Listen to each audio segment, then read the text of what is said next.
The steel door hissed open, and Lieutenant Jack Monroe stepped into the detention block, his boots echoing against cold metal floors. The air smelled wrong, sterile and bitter, like fear had soaked into the walls over decades. "Cell 47, the warden said, not looking up from his datapad. "The Valkyrie female. You've got 10 minutes. Jack didn't waste time asking why a coalition officer needed to interrogate a prisoner who'd been locked up since before the war ended. His orders were clear. Assess, extract if necessary, report back to command. What they didn't tell him was why this particular alien mattered now. 15 years after her species surrendered, the corridors stretched ahead, lined with empty cells. Budget cuts had relocated most detainees to outer colonies. Only the dangerous ones stayed here. Only the ones they wanted forgotten. He reached 47 and stopped. She sat in the corner, knees drawn up, her skin a deep violet that seemed to absorb the harsh overhead light. Her eyes lifted to meet his, amber and sharp, and he felt the air leave his lungs. He'd seen Bahari before, mostly in combat footage from the border wars, but never like this, never this close. They finally sending someone to finish it? Her voice carried an accent that made human words sound like music, even when shaped by bitterness. "I'm here to talk," Jack said. 15 years? No one talks. They watch, they wait, they forget. She stood slowly, and he noticed the way she favored her left side. Old injury, poorly healed. "What makes today different, human?" Jack pulled the datapad from his belt. Her file loaded. Kara Vess, former navigation specialist, detained during the Treaty of Corsica under suspicion of war crimes. Never charged, never tried, just held. "The treaty's being renegotiated," he said. "Some prisoners are being reviewed for release." Her laugh was sharp enough to cut. "Release after they took everything. My ship, my crew, my life." She moved closer to the barrier field, and he saw scars along her neck, geometric patterns that didn't match Bakari biology. "Do you know what they did here? The experiments?" Jack's jaw tightened. The file mentioned medical studies. It used words like voluntary and cooperative. "I can get you out," he said quietly. "Why?" Kara's eyes narrowed. "Humans don't help Vakari. We were enemies. We lost. Because this isn't right." The words came before he could stop them. "Because whatever happened during the war, this isn't justice. It's torture." For a long moment, she just stared at him. Then something shifted in her expression, something that might have been hope, trying to remember how to exist. "Then prove it, Lieutenant Monroe. Open this cell, and we run together. Or admit you're just another liar in a uniform." The warden's voice crackled over the intercom. 5 minutes, Monroe." Jack looked at the control panel beside the cell. One code, one choice. Everything he'd built in the coalition military against everything he'd just seen in her eyes. He started typing. *field name, *field name. The alien woman was confined for years until a human helped her find freedom and a new life. .txt. The alarm screamed through the detention block 3 seconds after the barrier field collapsed. Kara moved faster than Jack expected, diving through the opening and rolling to her feet beside him. Her hand snapped out and caught his wrist, pulling him down the corridor before he could second-guess what he'd just done. "Emergency protocol sealed the exits in 30 seconds, she said, sprinting ahead. "Which way out?" "Maintenance shaft. Section C." Jack overtook her, leading them past rows of empty cells. "It connects to the waste disposal system." "Glamorous. You want glamorous or you want free?" She grinned, and for a fraction of a second, he saw who she must have been before this place broke her.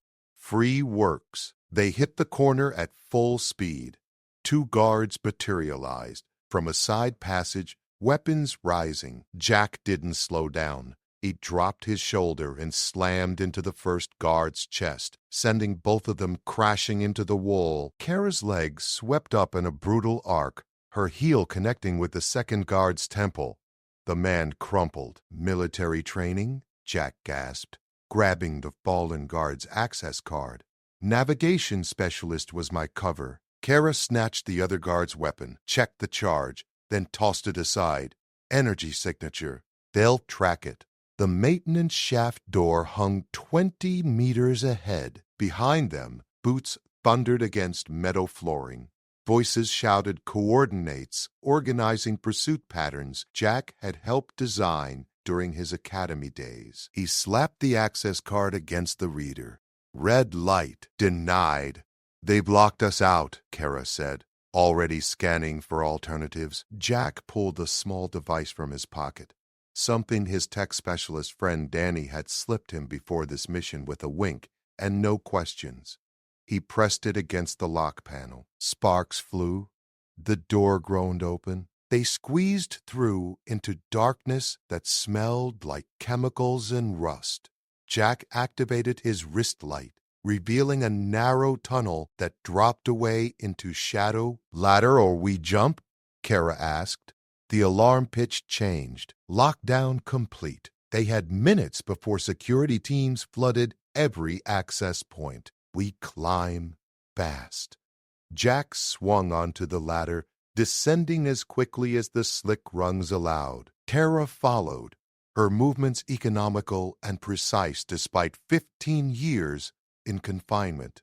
3 levels down, the shaft opened into the waste processing center. Massive tanks hummed with filtration systems, and the stench hit like a physical force.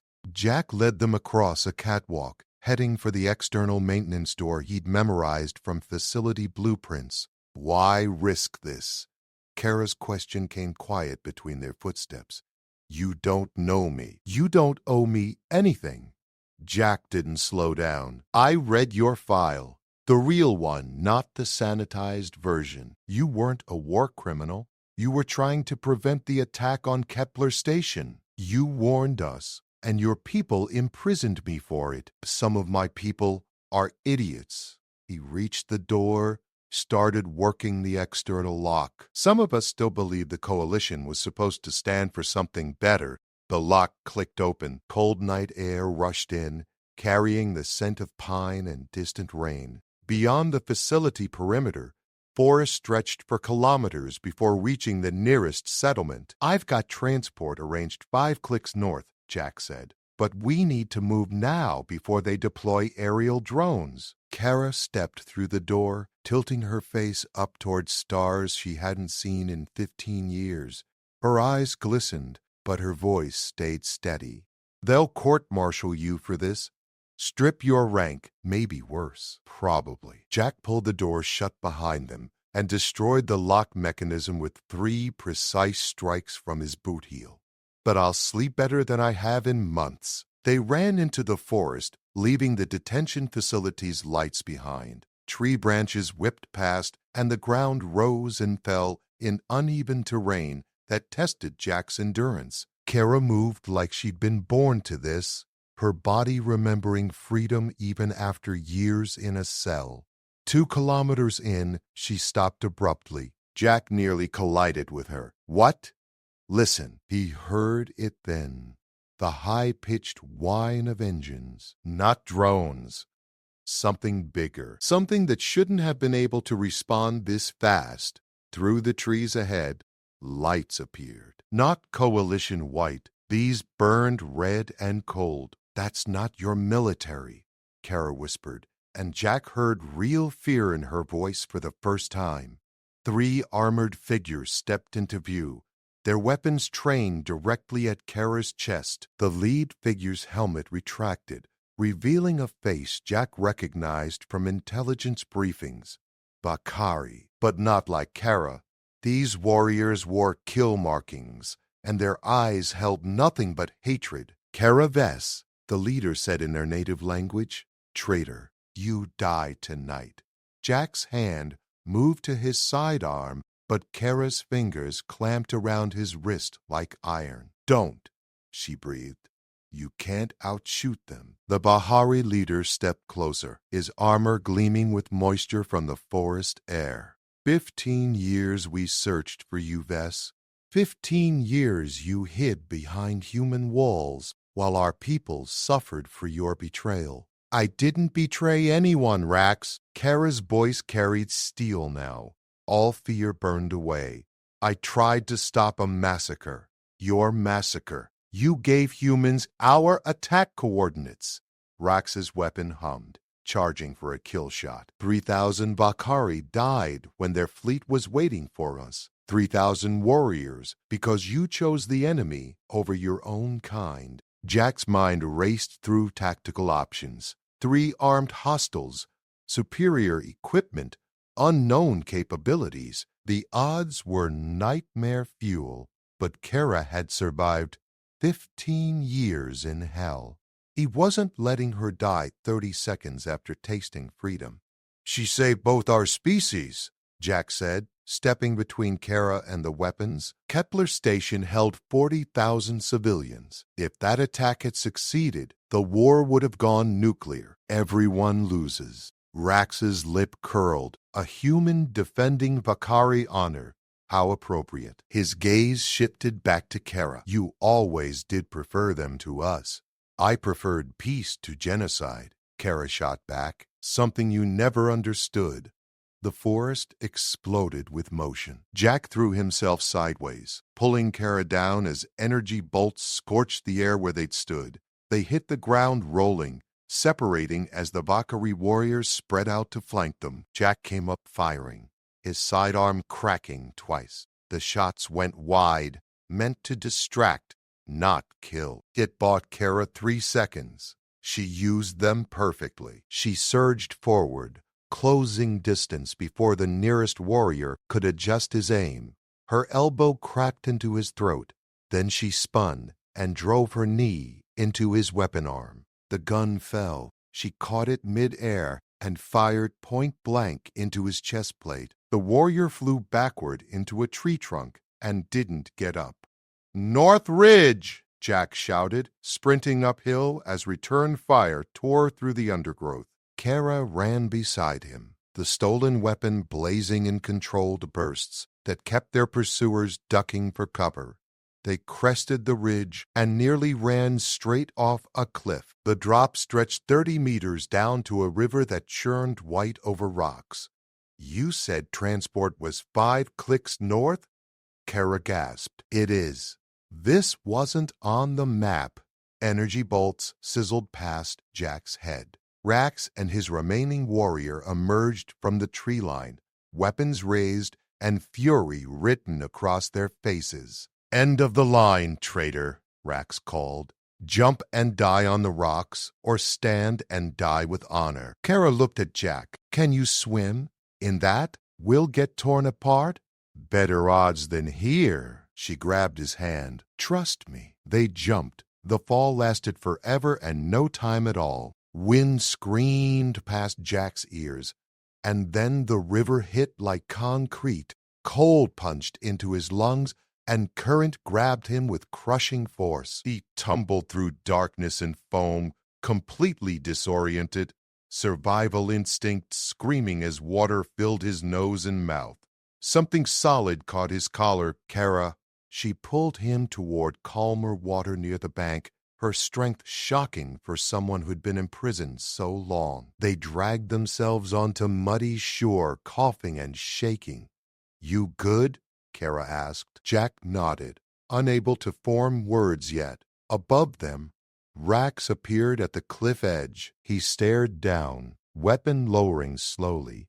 Then he turned and disappeared back into the forest. "He's not following," Jack managed. "He thinks we're dead. Current should have killed us." Kara wrung water from her hair. "Old Bakari saying, the river judges all debts. He'll report we died with honor. Good enough for him."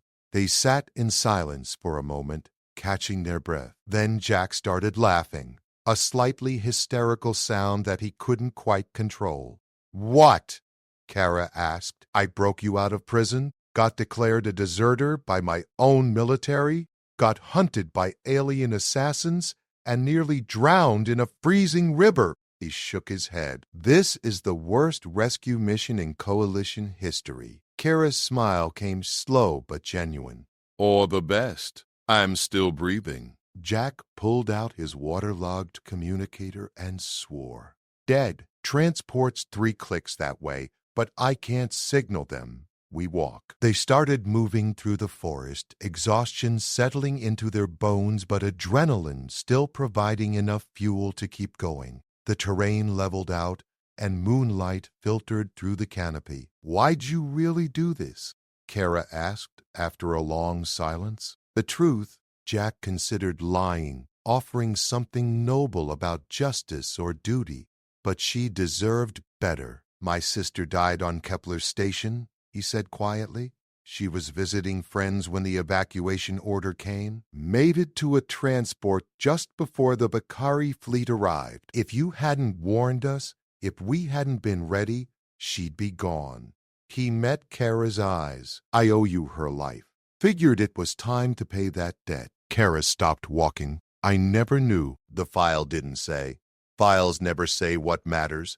Jack kept moving. Come on, we've got a ship to catch and a whole new life to figure out. The transport sat exactly where Danny had promised, hidden under camouflage netting in a clearing that wasn't on any official charts. The small ship looked like it had survived 3 wars and a demolition derby, but the engines hummed with quiet power. Danny himself leaned against the boarding ramp, chewing something that might have been tobacco. He straightened when he saw them approach, his eyes widening slightly at Kara.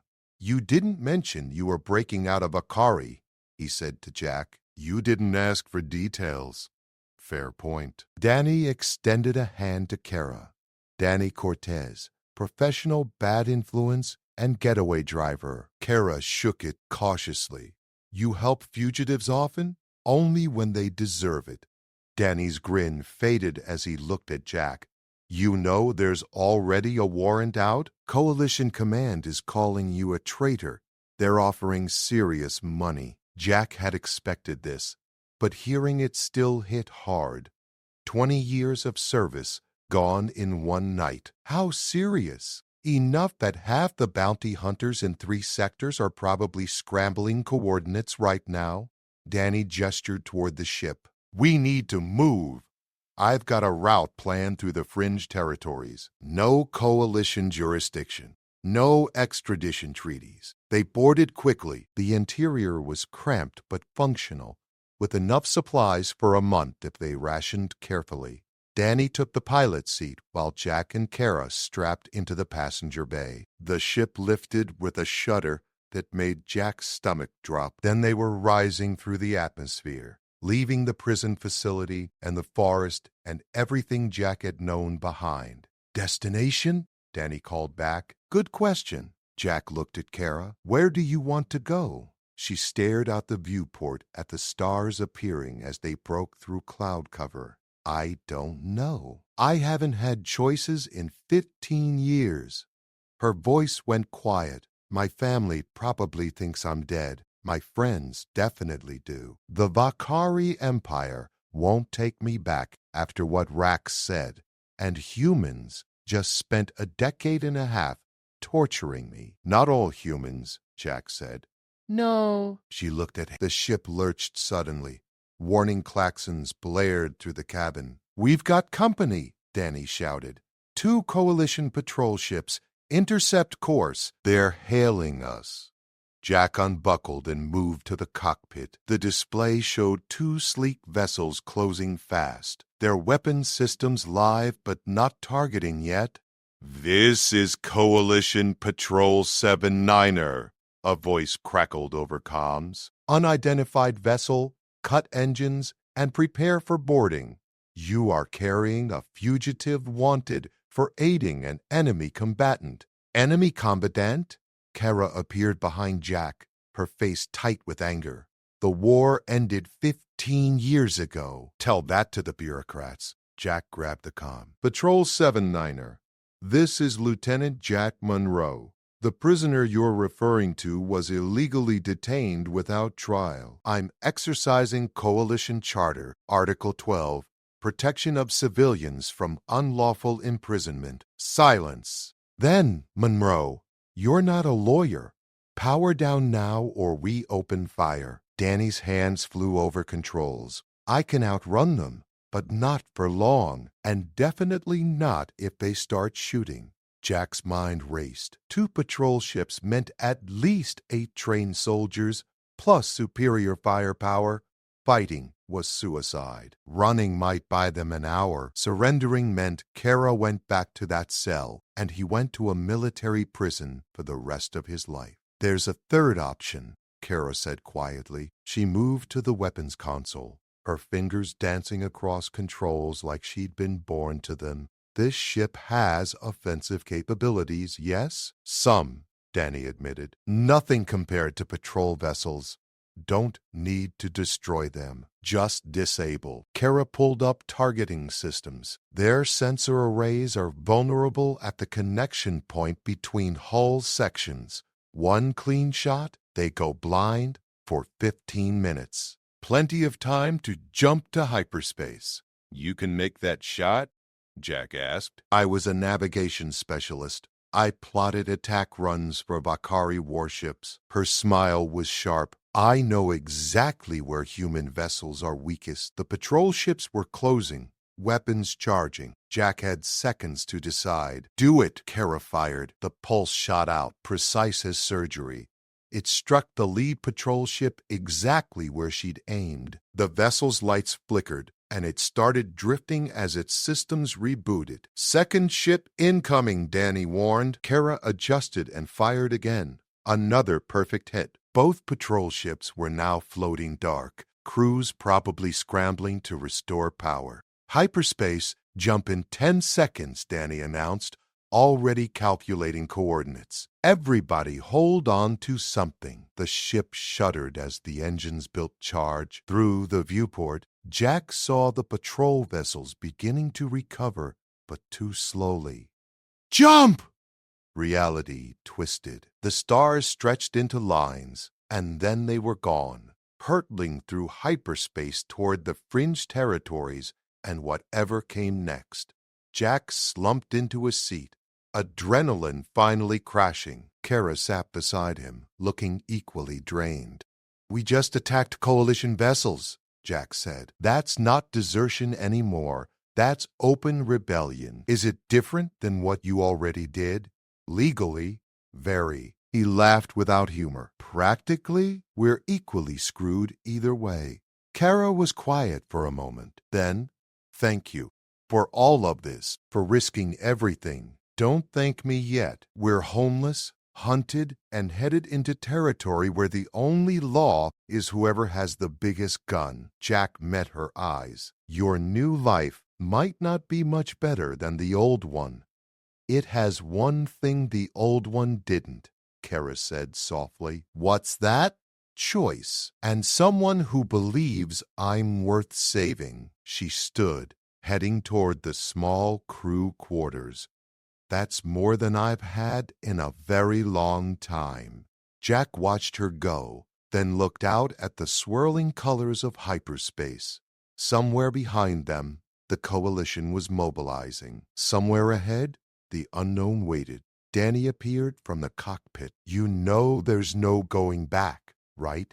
You're burned. Career over. Probably end up on most wanted lists across half the galaxy. I know. And you're okay with that? Jack thought about Kara's face when she'd stepped out into the night air. About his sister, alive because someone had warned them.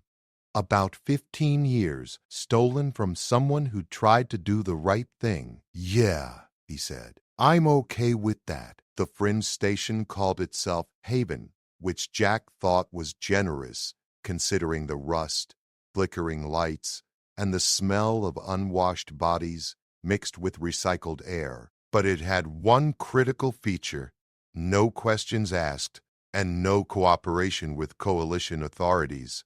Danny had docked 3 hours ago, and they'd been laying low in a rented compartment that barely qualified as a room. 2 bunks, 1 table, and a viewport showing the endless dark between stars. Kara stood at that viewport now, watching ships come and go from the station's docking arms. Her reflection in the glass looked haunted. "First time in public since the breakout?"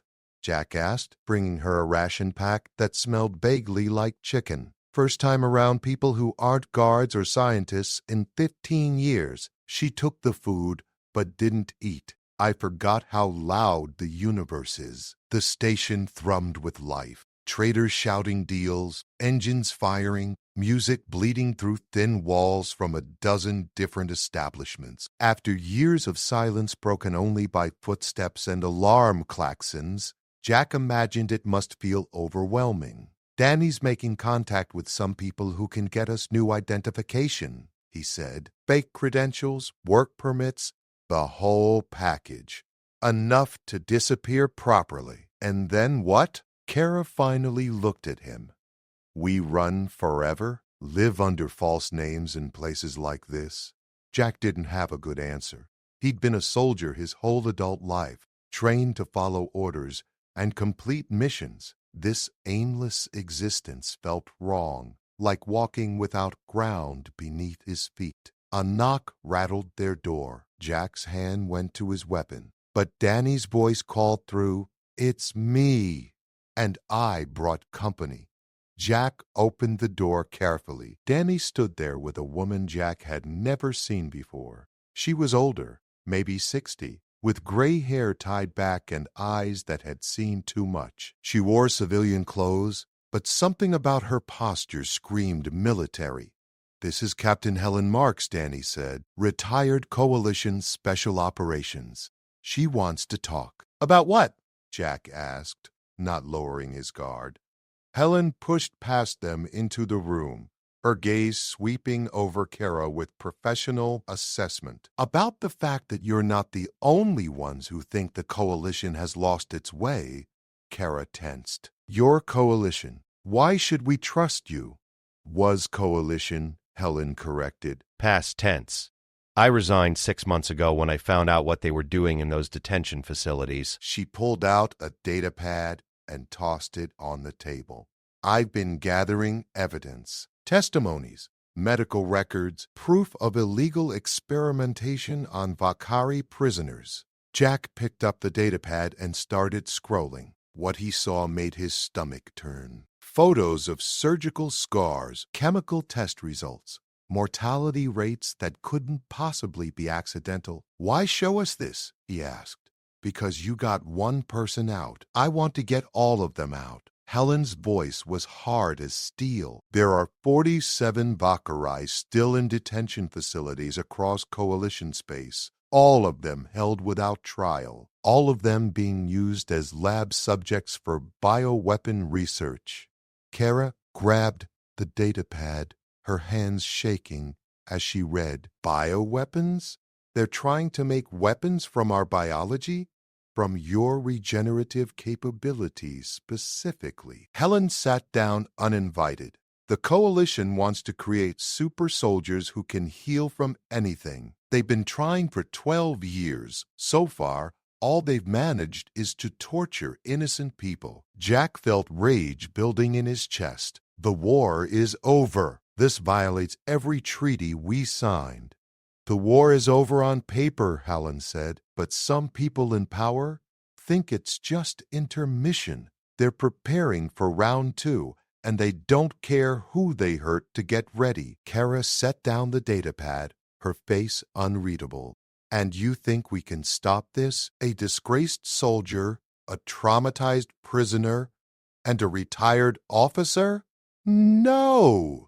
Helen smiled grimly. "I think we can start something bigger. Word's already spreading about your escape. Some people are calling Jack a traitor, but others are calling him a hero. Someone who finally stood up and said, 'Enough.'" Danny leaned against the wall. "She's right. I've been monitoring chatter. There are Coalition personnel asking questions, wondering if maybe the official story isn't the whole truth." "You want to build a resistance?" Jack said slowly. "I want to expose the truth, and force the coalition to live up to its own principles. Helen stood, but that starts with freeing the others.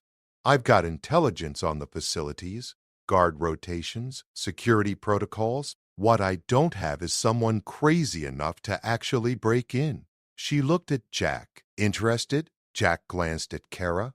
This was her call as much as his. Kara was quiet for a long moment, staring at the datapad full of names and faces. Her people, suffering like she had suffered.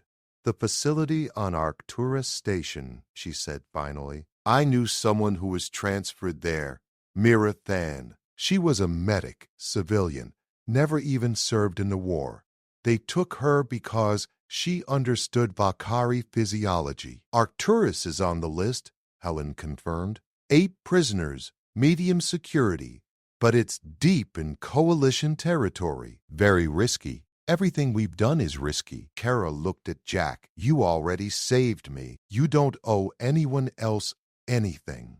Jack thought about the 47 names on that list. 47 people locked away and forgotten, their bodies treated like resources instead of lives. He thought about what the coalition was supposed to stand for: unity, justice, protection of all sentient beings. He thought about his sister and how she'd taught him that doing the right thing mattered more than doing the easy thing. I'm in, he said. Ellen's smile was predatory. Good, because I've already got a team forming. Former coalition, some fringe operatives, even a couple of sympathetic Vakari who want their people home. She headed for the door. We move in 72 hours. Use that time to rest and prepare. This is going to make your prison break look like a practice run. After she left, Danny whistled low. You two really don't do anything small, do you? Apparently not. Jack looked at Kara. Last chance to back out. We could take those fake IDs and disappear. Live quiet lives somewhere nobody knows our faces. Kara shook her head. I spent 15 years being quiet, being forgotten, waiting for someone to care enough to help. She met his eyes. Now it's my turn to help others. I'm done being a victim. Then we're both in. Jack extended his hand. Kara took it. Partners, partners. Outside the viewport, ships continued their endless dance through space. But inside that cramped room on a rust bucket station, something new was forming. Something that might actually change things, or get them all killed trying. Arcturus Station hung against the void like a steel fortress, bristling with weapons and sensors that could detect a moth at 10,000 kilometers. Jack studied it through the viewport of their stolen transport, his stomach tight with anticipation. Security's heavier than the intel suggested, Helen said from the pilot's seat. They've doubled patrols since your escape made the news. Beside Jack, Kara checked her borrowed weapon for the 3rd time. Her hands were steady now, all hesitation burned away during 3 days of planning. Doesn't matter, we're not leaving without them. The team consisted of 8 people total: Helen, Danny, Jack, and Kara, plus 4 others Helen had recruited. 2 former coalition Marines who'd quit over ethical concerns, a fringe hacker named Lin who could crack any system, and surprisingly, a Vakari warrior called Shen who'd lost his sister to the detention program.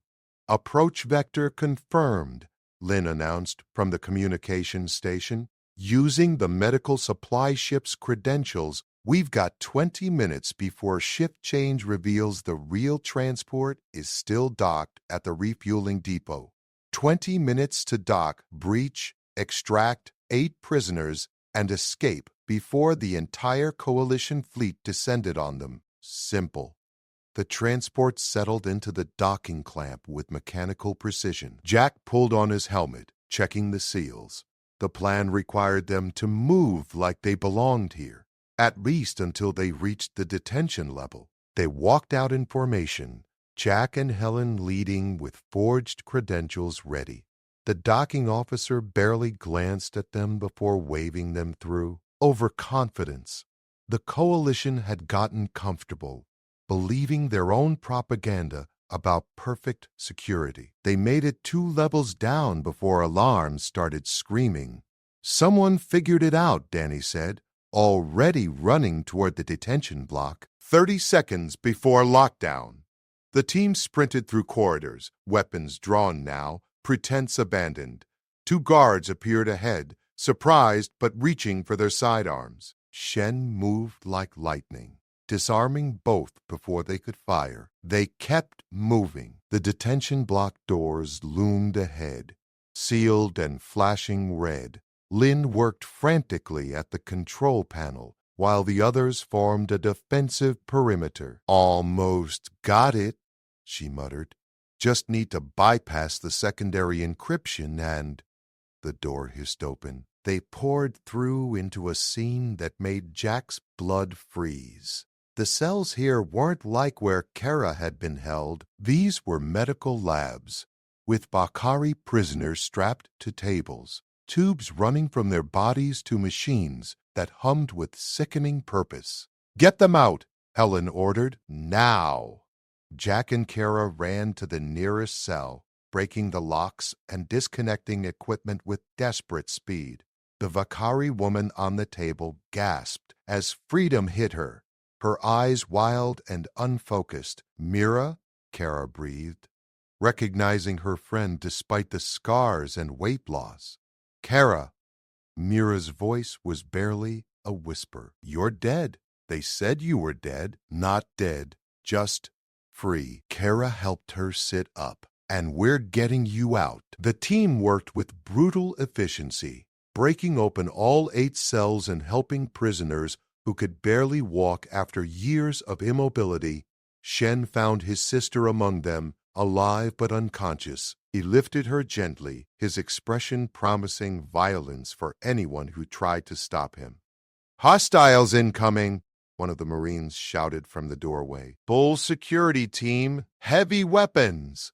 "Back exit," Helen said, already moving. "Lin, guide us." They ran through maintenance corridors with freed prisoners stumbling between them, the sound of pursuit growing louder. Jack fired back blindly around corners, buying seconds they desperately needed. The hangar appeared ahead, their transport waiting exactly where they'd left it. But between them and escape stood a full security squad, with energy barriers deployed and weapons aimed.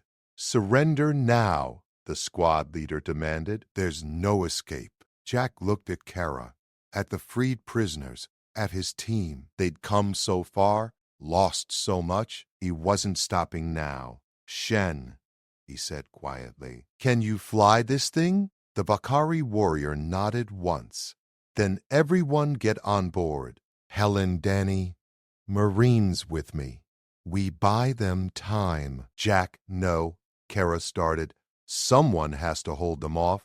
"You know I'm right." He met her eyes. "Get them to safety. Tell the story. Make sure people know what happened here."